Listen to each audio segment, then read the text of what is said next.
So here's how to undo and redo in Microsoft Word.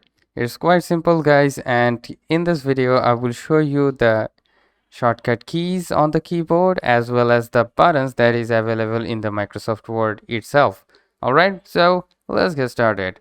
First of all, if you type anything like that, you can simply press the key Ctrl+Z onto your keyboard to undo it like this. Alright, so if you want to redo this action, you need to press the Ctrl+Y onto your keyboard, and then it will be like that. Alright, and also you can do the same thing in your Microsoft Word by pressing on this button.